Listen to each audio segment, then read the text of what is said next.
why does Harry drop the resurrection stone? Hey, brother! The Harry Potter saga, for all of its bright colors and whimsy, half-giants, house-elves and goblins, fantastical beasts and friendship, has at its deepest roots a deep conversation about the ideas of not just love, but love in death. I know, boy howdy, right away we're hitting some of the big stuff. We're gonna have to find a way to keep this light. Hold on, I have an idea. I can do it. Nope, I don't need any help. Hitting something on the ceiling. Oh, this. Oh yeah. Are you guys ready?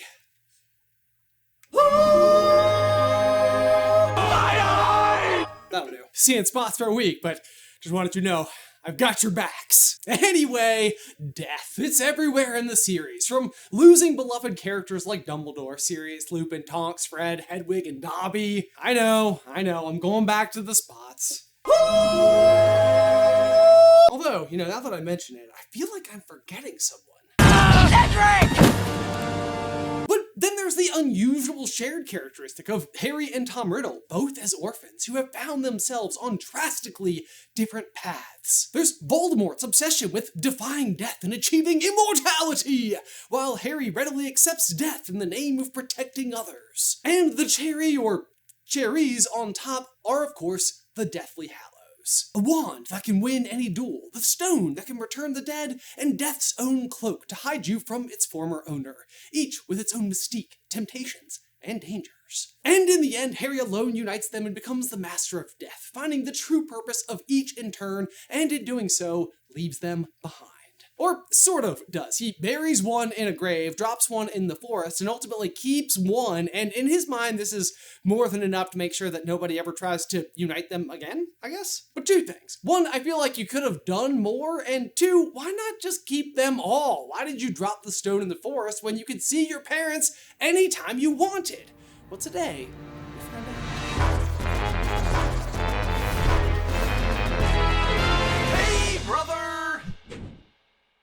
Just preparing myself, soak it in, Ben! Okay, right back to the peels. One of the most important things we learned about Harry back in the first books is what he sees when he looks into the mirror of Erised. His family. And this line in particular always trips me up. Never knew my father! Two quick queries. One, why is Harry a shark? And two, why is he Australian for only this scene? Guess that's why they call it art. Not everything can be explained. Anyway, Harry sees his family, the literal deepest desire of his heart, and then come book 7, he has access to a stone that gets him as close as he can to them, and yet despite what he saw in the mirror, he throws it away. I mean, he also puts the wand back where it belongs, but he keeps the cloak. He's not above keeping at least one of the Deathly Hallows. Well, I say that, but he actually does give it away to his son, James. But I also have some issues with that. For example, half of the wizarding world was there to witness the grand battle between you, Harry, and Voldemort. You, Harry, just confirmed to the world that the Deathly Hallows do exist. So let me ask you this, Harry. What kind of target are you painting on James's back by having him have 1/3 of the power to master death? Huh? Think about that. Oh. Also, not for nothing, but you kind of created quite the Dark Lord power vacuum. So, let's all just watch out, okay? Plus, you pulled off the cloak itself as you revealed the existence of the wand. So, even though nobody knows what you did with the stone, everyone did the math. If 2/3 are confirmed, the third one definitely exists too. I'm just saying, it's troubling. Now, in the movies, I actually think that they handle this a little better, where Harry just straight up destroys the wand. But in the books, he just decides to put it back in Dumbledore's tomb, where it belongs. A totally grand and respectful idea, Hair Bear. Bravo, someone give this kid an Eagle Scout badge. However, I have thoughts. According to Harry, this is a good idea because, guys, this is airtight. I stay undefeated. Something I've been crushing, by the way. And then when I die, the power dies with me. That's just maths. And since I'm definitely not choosing a profession where I'm going to fight dark wizards for a living, this is objectively a perfect plan. He was becoming Australian because the thing from, you get it. His words, not mine. This is Harry throwing down a gauntlet, by the way, and basically saying, I defeated Voldemort, therefore, as a wizard cop, I will absolutely have a perfect record. Because, if you will recall, it's not required that Harry be defeated while holding the Elder Wand at all. he could lose mastery of the wand at any point in time for losing a duel, because if memory serves, and it does because I opened the book and double-checked, Harry becomes master of the Elder Wand by simply wrenching its current master's other wand from his hands without magic. I'm of course referring to Draco. Harry disarms Draco at Malfoy Manor and becomes master of the Hawthorn Wand in addition to the Elder Wand and also probably still his Broken Holly Wand? That's a lot of wands, Harry, but also the fun doesn't stop there either, because Harry's grand plan is to return the Elder Wand to the White Tomb, aka Dumbledore's grave, a grave that again, as you may recall, was just opened! And that was before you just announced to the whole world that the Deathly Hallows do exist, and you're the master of the really bang bang pow pow one. It's mine. Mine! Now granted, no decent person is going to go about robbing graves, and it's a good thing that the world is filled with exclusively decent people. Look what I've got, found it, around, in a box, made of marble, full of a dead guy. My boy! I think we can all agree I was due. But y'all, we gotta take a brief pause right there to give a huge thank you to today's sponsor, Shopify. Y'all, if you've ever listened to our podcast, Popcorn Culture, you know that despite my bubbly SCB self, I'm actually quite full of self-doubt. And when we sparked the idea to do our other podcast, Through the Griffin Door, I had fun doing the art and building our set. But when it came time to launch, it was like, what if no one listens? But choosing to make that leap was such a great decision. Not only has it expanded our relationship with the series, but we've also taken the show on tour and met so many of you wonderful people. The point is, your daydream might be onto something. If there's a business you've always wanted to try, Shopify can be the ultimate partner in taking that idea from your brain skull and putting it out into the wilds of the great wide world. And Shopify has it all. Easy templates to get your website up and running, reports galore to track sales and trends and compare those to last month's sales, and that month last year's sales, and more. Plus, they have award-winning customer service to help you if you're ever in a bind. It's what we use for our own merch store, and it's never let us down.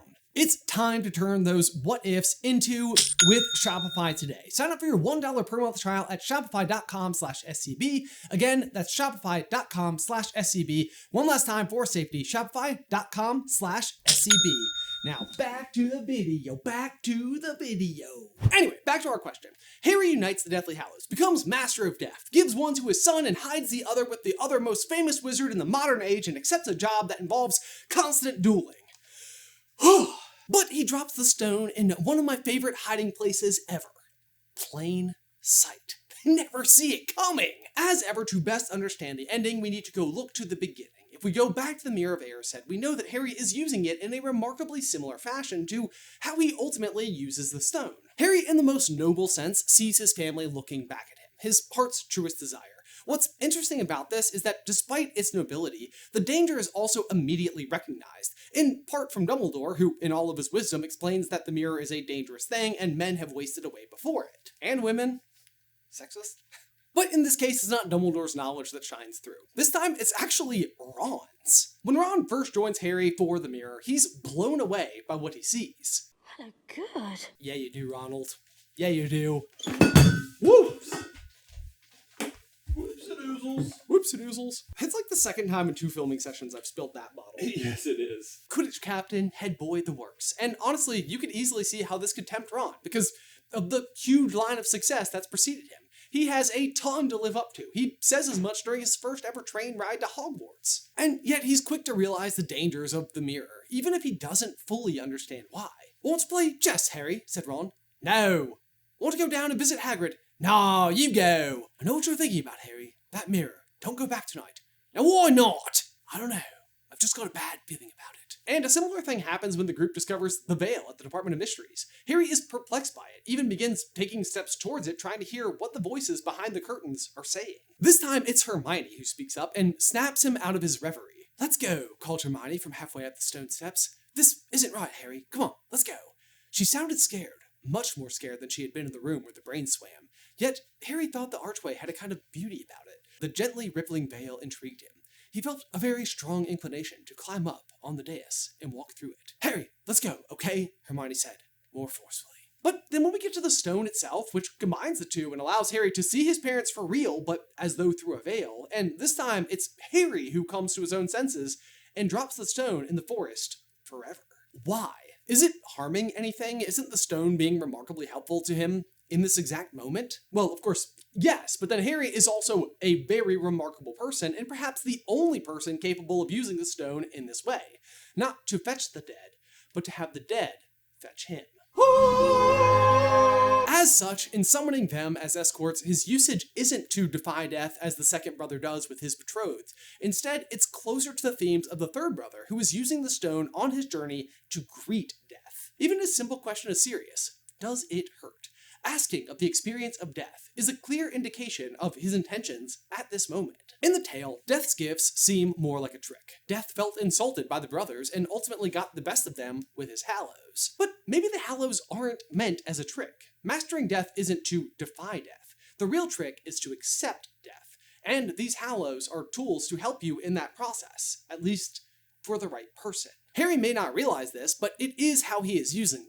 But what he does realize is that it's not how most people would use the stone or any of the objects. For the most part, Death's gifts are very dangerous objects that are more than likely going to lead you to your own death.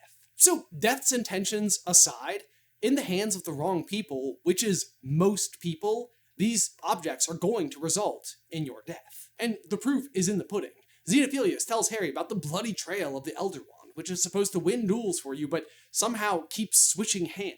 The second brother uses the stone to call back his dead fiancée, but ultimately is driven crazy by the idea of not being with her, and so takes his own life. Even Dumbledore, being tempted to see his sister again, is brought to death by the curse placed on the ring by Voldemort.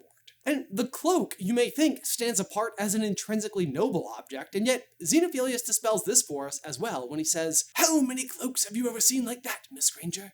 Exactly. None of you have ever seen such a thing.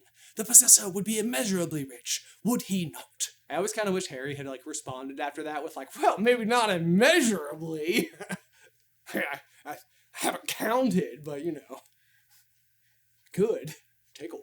Also, why does Zeno assume it would be a man who had the cloak, eh? Huh? He? I ask you. Sexism aside, though, even Xenophilius, who is somebody who is nearly defined by raw abstract curiosity, believes the most obvious immediate use case for the cloak would be to steal riches. Although, hilariously, Harry goes on to use his own cloak for exactly that. But again, not for material gain. Just, to destroy Voldemort. Much more macho. So, in the moment, Harry drops the stone because, having summoned his parents, Sirius and Remus, he has now become the true master of death, and has the required courage to face death on his own. The context that time felt different. On a grander scale, he drops it into the infinite depths of the forest, so nobody else will ever be tempted by it again, because it will only lead to more death, and not for the right reasons. Although, if you ask me, just leaving it right there on the forest floor is a great opportunity for a future Hogwarts student somewhere down the line to just accidentally stumble across it and start getting into all sorts of trouble. Guys, thank you so much as always for tuning into this week's episode. Be sure to like this video and subscribe to the channel if you haven't already. If you'd like to see who we think a future version of a Harry Potter related villain could be, who has already been introduced to the story, you can check out this video right over here. But otherwise, until next time, never forget, ducks go in cups.